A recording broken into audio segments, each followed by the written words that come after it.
Summer heat nu cool shades తో beat చేయండి. Mr. Opticals Mr. Cool offer. Up to 75% off in summer glasses. ఇటీవల కాలంలో YouTuber నందుకు సంబంధించి ఆమె భర్త చేసినటువంటి మోసాల మీద, వాళ్ళ ఫ్యామిలీ చేసినటువంటి దురాఘాతాల మీద రోజుకొక వార్త బయటకు వస్తుంది. ఇప్పటికే ఆమె ఆడియో కాల్స్ లీక్ అవ్వడం, అలాగే విక్టిమ్స్ కూడా రోజు రోజుకి బయటకు వస్తున్నటువంటి పరిస్థితి. నిజంగా వీళ్ళని అరెస్ట్ చేసే అవకాశం ఉంది. నిజంగా అసలు వీళ్ళని ఏం చేయలేని పరిస్థితి. సో అవసరమైతే బాధితులకు కేవలం బయటకు వచ్చి చెప్పుకోవడం తప్ప వాళ్ళకి ఎలాంటి న్యాయం జరగదు అంటూ కూడా కొంతమంది మాట్లాడుతున్నటువంటి పరిస్థితి. నిజంగా అసలు న్యాయ వ్యవస్థ ఏం చెప్తుంది? ఎస్, మనతో పాటున్నారు సీనియర్ హైకోర్టు అడ్వకేట్ రామారావు గారు. సో డైరెక్ట్గా హైకోర్టు ఆవరణ నుంచే ఆయన లైవ్ ఇవ్వడానికి సిద్ధంగా ఉన్నారు. మనతో పాటు మాట్లాడడానికి రెడీగా ఉన్నారు. నమస్తే రామారావు గారు.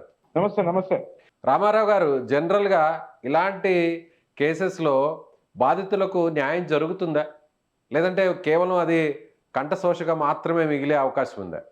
అయితే ఉల్టా చోర్ కోత్వాల్ కు దాటే అన్నట్టు మొన్న ఒక వీడియో చూసిన నేను. వీడియో అనురాధ అట అడ్వకేట్, ఆమెకు కనీస జ్ఞానం లేదు, పరిజ్ఞానం లేదు. బ్యాండ్ తీయాలి, కోర్ట్ లోపట ఉంటే తప్ప బ్యాండ్ వేసుకోరాదనే పరిజ్ఞానం కూడా లేదు. కాసంటే ఆమె అడ్వకేటు, ఆమె చెప్తుంది ఏంటట, ఈ కేసులు పెడుతుందట, ఎవరి మీద బాధితుల పైన కేసులు పెడతాడట. కేసులు పెడితే మేము చూస్తా ఊకుంటామా ఏంది? లేకుంటే బాధితులు చూస్తా ఊకుంటారా? చట్టము న్యాయస్థానాలు చూస్తూ ఊకుంటాయా? ఇట్లా మోసాలు చేయాలి. సర్టిఫికేట్ ఆఫ్ స్పాన్సర్షిప్ అనేది ఇస్తాము అని మల్టిపుల్ కంపెనీలు పెట్టి ఆమె చెప్తాంది. డ్రైవర్ కంపెనీ పెట్టుకోవచ్చు, ఇల్లు కంపెనీ పెట్టి ఎందుకు పెడతారు కంపెనీలు? ఆ కంపెనీలు పెట్టిన వాళ్ళతో వీళ్ళకి సంబంధం ఏంది అనే విషయాన్ని మనము ఆమె మాటల ద్వారానే మనం గుర్తించవచ్చు. ఏంటంటే కేవలం మోసపూరిత ఉద్దేశంతో కొన్ని కంపెనీలు పెట్టి, గతంలో కూడా నేను చెప్పడం జరిగింది, ఈ గేమింగ్ యాక్ట్ కి సంబంధించి కొంతమంది ఇన్ఫ్లుయెన్సర్స్ కావచ్చు, కొంతమంది మన సెలబ్రిటీలు కావచ్చు ఎండార్స్ చేసిరు యాడ్స్. ఇన్ఫ్లుయెన్సర్ల వలలో పడకండి మీరు. ఈ సోషల్ మీడియా అనేది ఇది ఒక డిజిటల్ అడిక్షన్ లాగా తయారవుతుంది.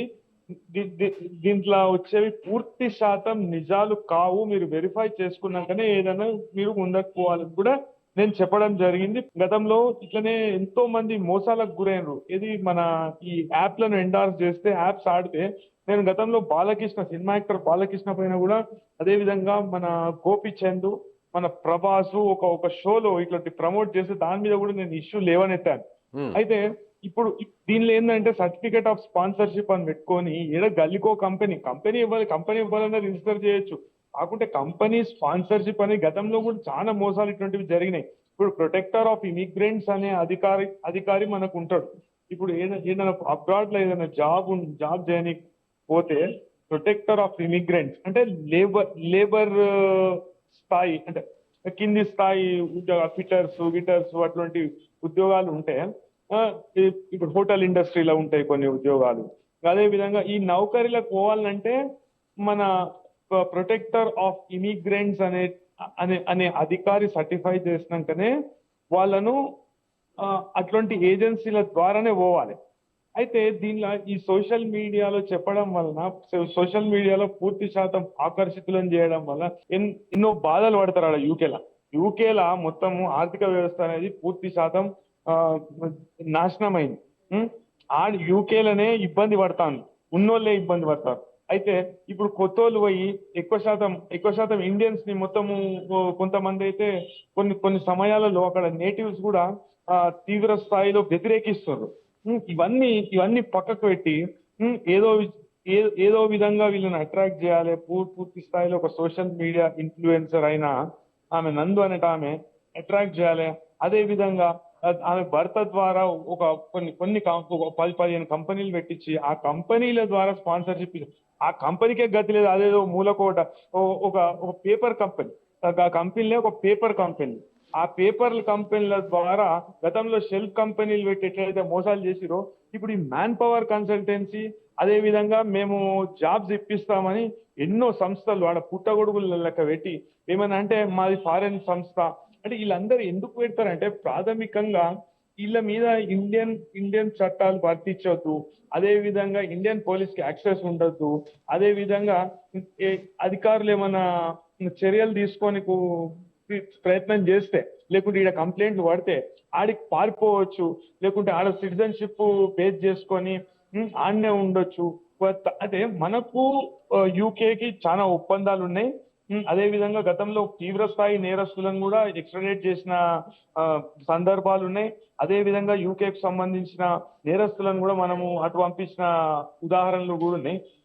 ఇప్పుడు మనం లలిత్ మోదీ కావచ్చు, అదే విధంగా యూబీ యునైటెడ్ బ్రీవరీస్ కేసు కావచ్చు, అట్లా చాలా కేసెస్ లో ఆడ ఆడ ఆడ ఆల్మోస్ట్ సేమే ఉంటుంది చట్టం. కొద్ది కొద్దిపాటి వేరియన్స్ తో చట్టాలు ఆల్మోస్ట్ సేమే ఉంటాయి. కాబట్టి అయితే బాధితులందరినీ ప్రాథమికంగా వాళ్ళ మధ్యలో కన్ఫ్యూజన్ క్రియేట్ చేయాలి, వాళ్ళను గ్రూపులుగా విడగొట్టాలి. అదే విధంగా మేమేం తప్పు చేయలేదు అని పూర్తి స్థాయిలో సోషల్ మీడియాలో చెప్పాలి. చెప్పి దాని బాధితుల మధ్యలో వాళ్ళ మధ్యలోనే ఒక డిఫరెన్స్ అనేది క్రియేట్ చేయాలి. క్రియేట్ చేసి టైం గెయిన్ చేయాలి. అది ఇది అఫెన్స్ కాదు, చాలా చిన్న విషయం, చాలా నార్మల్ విషయము అన్నట్టు చెప్పుకొస్తుంది ఆమె. ఒక అడ్వకేట్ మన వీడియో చూసిన నేను. వీడియో ఎంత దారుణం అంటే ఉల్టా కేసులు పెడతారట బాధితుల పైన. అంటే సర్టిఫికేట్ ఆఫ్ స్పాన్సర్ వాళ్ళకి తెలియదు. తెలియని కారణంతో వాళ్ళు ఏదో మంచిగా ఉంటుంది జీవితం, 4 డబ్బులు సంపాదించవచ్చు అని అటు పోదామనే ఆలోచనతో వాళ్ళు ప్రలోభపడి వాళ్ళకేమో ఏమనంటే ఈ స్పాన్సర్షిప్ అమౌంట్, ఈ అమౌంట్, ఆ అమౌంట్ అని నథింగ్ బట్ ఒక స్కీమ్. ఆ స్కీమ్ ద్వారా మొత్తం కోట్ల రూపాయలు సంపాదించుకొని ఇక అటే పోవాలి. అటే పోయి మేము ఏం చేస్తాం, ఆడ యూకే ఎంబసీకి ఇన్ని కట్టాలి, అన్ని మొత్తం కాకి లెక్కలే చెప్పి ఇట్లా చేసి ఎవరన్నా సోషల్ మీడియాలో సార్ ఇలా సర్టిఫికేట్ ఆఫ్ స్పాన్సర్షిప్ ఇస్తామని చెప్పని ఇలా రకరకాల పుట్టగొడుగుల కంపెనీలు, షెల్ కంపెనీస్ కానీ పెట్టి మోసం చేస్తున్న వాళ్ళని కఠినంగా శిక్షించడానికి మనకి చట్టంలో కానీ న్యాయ వ్యవస్థలో కానీ సరైనటువంటి విధానం ఏమన్నా ఉందా? గతంలో ఇలాంటి విధంగా చీటింగ్ చేసిన వాళ్ళని చాలా స్ట్రిక్ట్గా ఇమీడియట్గా యాక్షన్ తీసుకొని ఇన్వెస్టిగేషన్ చేసి వాళ్ళని లోపల వేసినటువంటి సందర్భాలు ఉన్నాయా?